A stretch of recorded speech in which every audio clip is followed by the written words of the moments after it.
welcome to a new video in our series, Blockchain Tricks for the Python Geeks. Today we are going to start doing the fun stuff, which is interacting with our own smart contracts using Python. For that, we need a smart contract, which we have here. There is a reminder I have to give you guys. If you are going to deploy your own Web3 applications, to create your own Web3 applications, you need to have smart contracts, and those smart contracts cannot be created by themselves in Python. That's not possible.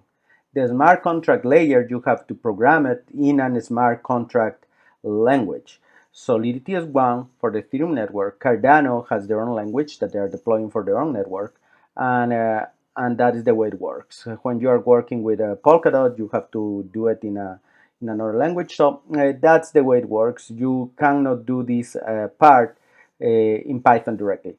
But once you have the smart contract, you can compile it, you can deploy it, and most importantly, you can interact with it through Python. That means that you can build your entire app in Python and just keep the smart contract as your backend for interacting with the Ethereum network, which is pretty cool, right? So that's what we wanted to learn how to do.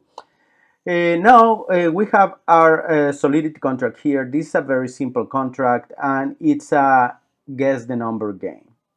The way this contract works is that whoever is deploying this contract to the blockchain will need to establish a secret number and will also fund the contract price.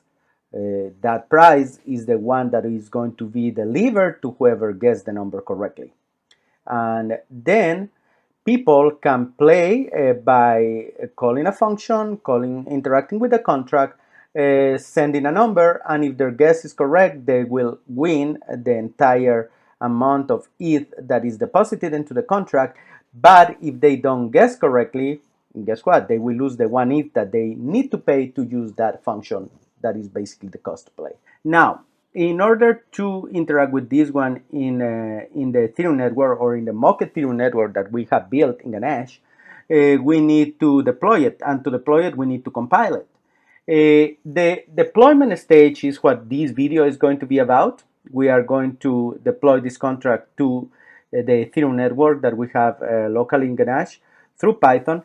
But for the compiling step, we are going to cheat a little bit, leveraging here our Remix IDE. And the reason for that is that compiling smart contracts directly on Python with only the tools that we have right now, which is the Web3 library, is not very straightforward. So that's the reason we're going to cheat using Remix.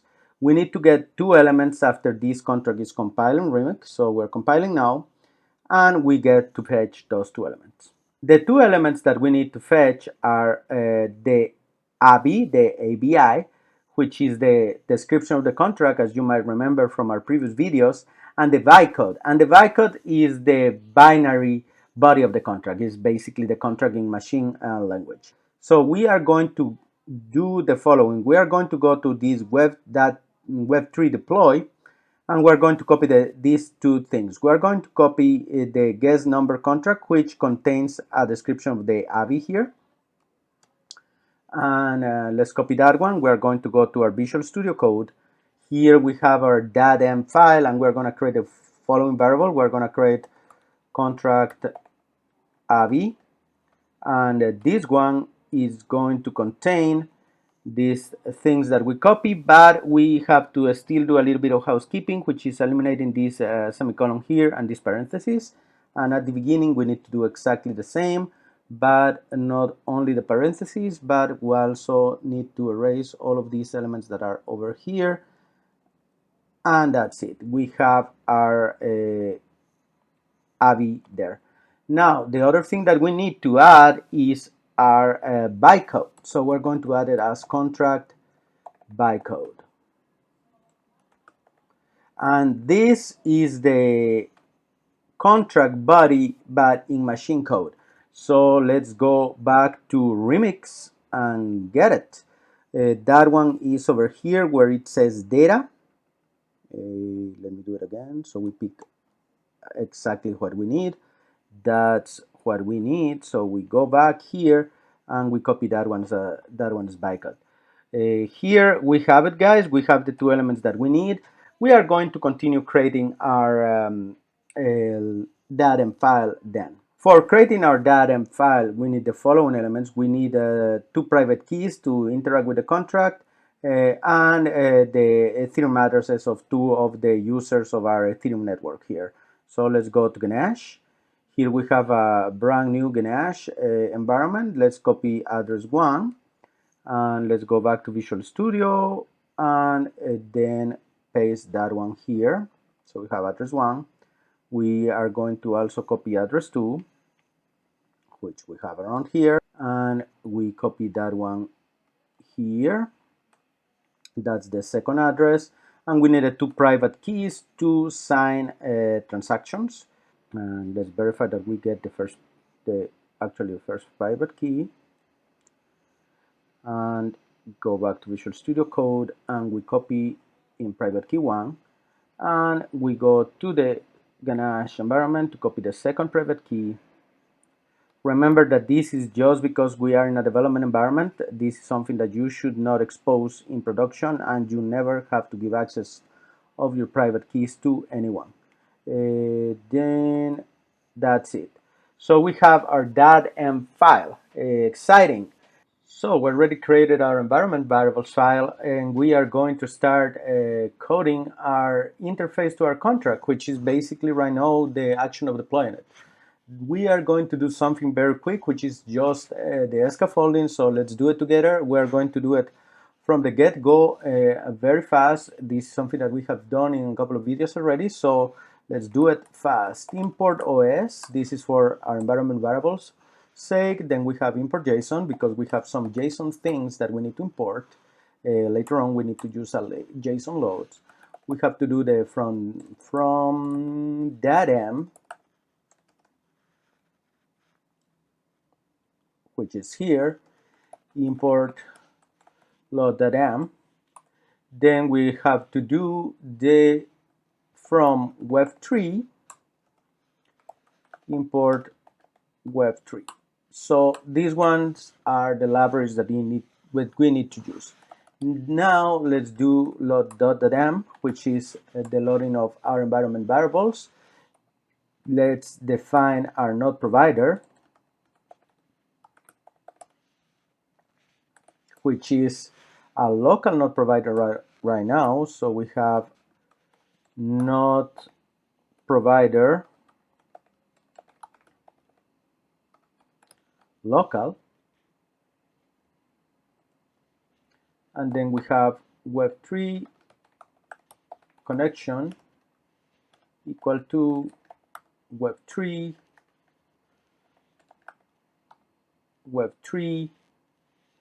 HTTP provider and that node provider. So we have that one already set up. So this is the scaffolding that we need. Then we go def are we connected, which doesn't take any parameters, and that one returns web3 connection is connected, and that's it.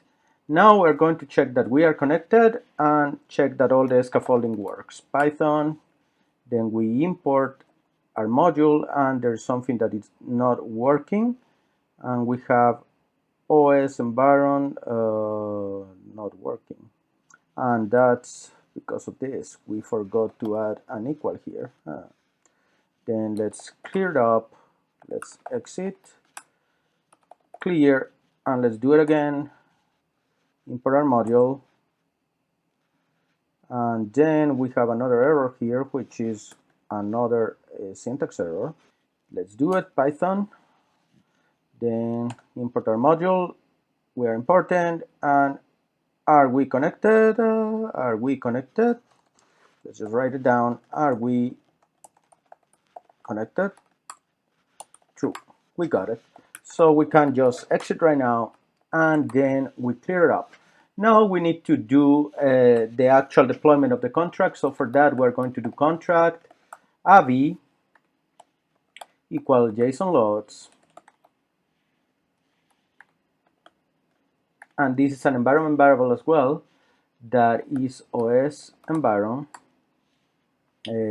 We are going to do the square brackets here, and we have contract AVI, which is our environment variable that contains the AVI of the contract. We have another contract related variable that we need to put here, the bytecode. The bytecode is going to be, and here we have a mistake. Again, this is going to be something that's going to chase us down the line. And this one is just directly putting the OS environment, and we have to have a local variable here with contract bytecode. So for deploying a smart contract, what we need to do is create a contract object that will be based in the AVI and the contract bytecode that we just brought from the deployment, from the compiling that we did in Remix. And then we are going to create a transaction based on that contract object, and that transaction needs to be signed, and then we send it to the Ethereum network right away. So let's do it. So we have dev deploy contract, and this function, we are going to put the colon right away, is going to take the following. It's going to take the secret number, because as you remember, we need a secret number to deploy this contract. That's part of the parameters of the constructor, not secret contract, secret number. Then we're going to need to define the amount of ETH that is going to take, because we need to pay at least 10 ETH to deploy this contract. We need to define the owner, and we need a signature for whoever is going to deploy that contract. So let's get it there. We have our parameters, secret number, amount ETH, the owner, and the signature. That's working fine. Then the contract is going to be called guest number, which is what our contract does. And here we define another one, Web3 connection, ETH contract. And here we're going to define AVI, it's equal to contract AVI. And we're going to define bytecode equals to, you guessed it right, contract bytecode. So here we have this object that we created that represents the contract. Now, for sending this as a transaction, we need to sign it, and that transaction needs to have a body which will define things that we need, right? Like what is the value of the transaction that we're sending, because that's what is going to be received by the blockchain when we send the transaction, and also the nonce. So let's do that one. The nonce, as you remember, is to track that there is no double spending in the Ethereum network. So we have transaction body, and this is going to be a dictionary, and it's going to follow with the following elements. Nonce, these we're going to define a little bit later, and the value, it's something that is coming from our parameters. So we have Web3 connection, two-way, and this is because the Ethereum network works in way, so we need to send the amounts in way. Then we are going to send the amount ETH, which is the parameter that we're receiving, and that one is in Ether. So this amount is in Ether, as the caller of this function is calling it, but it's going to be transformed to way when we send the transaction in order the network can recognize it. Now let's do the other step, which is creating a deployment, and the deployment is nothing more than calling the constructor method of this contract object with the transaction, the body that we just created, and that's what it is. So let's get a deployment, and this deployment is going to be guest number constructor, and that constructor takes a variable which is a parameter that is secret number, and then we are going to do build transaction, and that transaction is going to be built with the transaction body that we define. So that's it, we have it there. So that's it. Let's go to the next step, which is to sign the transaction. So for that, we're going to create another variable called sign transaction. And this sign transaction is going to be equal to web3 connection, again, ETH account. If you remember our video, when we send ETH, this is something very similar. Sign, not saying sign transaction. And this one is going to take the deployment that we created just above and the signature. No, signature.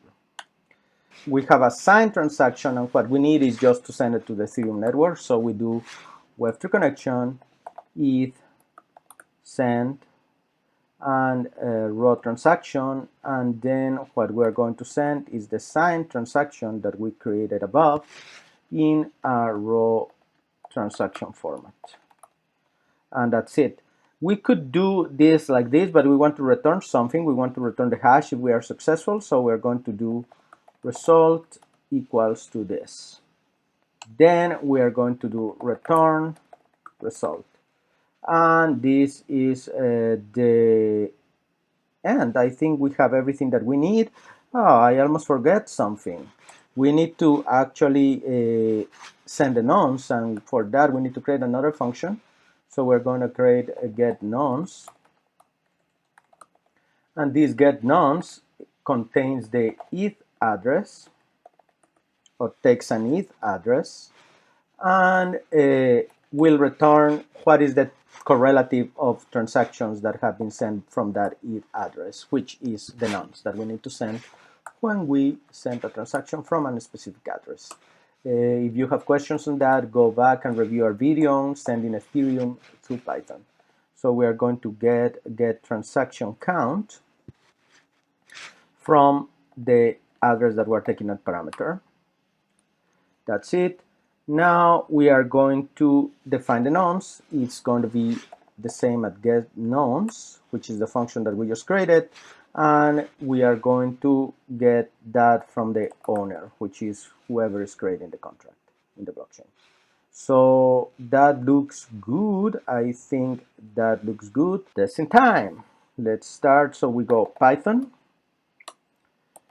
Then let's go to import our module. Then let's check if we are connected. Very fast check. We are connected. Now let's deploy our contract. Here it is. So, well, this one is a previous one that I sent, but it's apparently good. Yeah, it's good to go. We have the 7, we have the 10 as the amount of ETH, we have address 1 as one of the environment variables, and we have the private key 1. So this is what we need to send the contract. Let's test it. And we get the hash back. So that means that it works. And to confirm, we're going to go to ganache. And as you see, we have 10 ETH less in address 1, which is the one that sent the transaction. And in transactions here, we have a contract creation transaction. As you can see, we have a contract address here. This is going to come handy in the next video when we are going to be interacting with the pay function of that contract. Thank you very much for joining, guys, and hope that you have a good one. If you love Python and you love blockchain, follow this series and subscribe to the Morales channel. Smash that like. See you in the next video.